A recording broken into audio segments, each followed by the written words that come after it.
Lundi 3 mai, ce jour est celui de la première étape du déconfinement. C'est la fin de la limite des 10 km et plus besoin d'attestation en journée.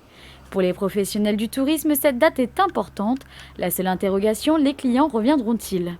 Ça dépend de la volonté de chacun et de ceux qui ont besoin de sortir de leur appartement, en fait, qui ont besoin de voir un peu de verdure.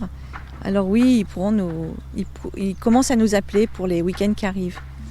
Ici, avant la crise, les clients étaient principalement des hommes d'affaires. Maintenant, on compte davantage de personnes en déplacement pour des chantiers, mais aussi des franciliens qui ont besoin d'air. Autre grande date, le 19 mai, réouverture des commerces, des lieux culturels et des terrasses avec un couvre-feu à 21h. Les avis yvelinois sur ce calendrier sont mitigés. Si les gens se protègent avec des masques et s'ils se nettoient bien les mains et tout ça, ça ne doit pas poser de problème. Simplement, c'est la vaccination qu'il faut absolument que les gens se vaccinent. Je trouve que c'est un peu trop tôt. Je trouve qu'il faudrait qu'on libère certaines choses où il y a vraiment le moins de risques possible, voir la situation comment elle sera, et puis après aller au-delà. Nous avons attendu et nous avons donné des efforts et aujourd'hui tout le monde doit profiter de ça.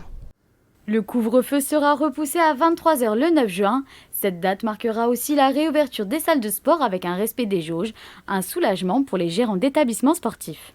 Et la première impression qu'on a eue, c'était le ouf, enfin. On a pu enfin avoir une vision, avoir une date. Donc ça, c'était la chose qu'on attendait le plus, parce qu'on a été malheureusement, entre guillemets, baladé de date en date. Ça a été décembre, puis début janvier, puis fin janvier, mi-février, pour après dire on verra plus tard. Donc là, c'est vraiment un ouf de soulagement. Ouais. La fin du processus de déconfinement devrait avoir lieu le 30 juin avec la levée du couvre-feu. Des ajustements pourraient avoir lieu en fonction des situations sanitaires locales. Seules les discothèques resteront fermées.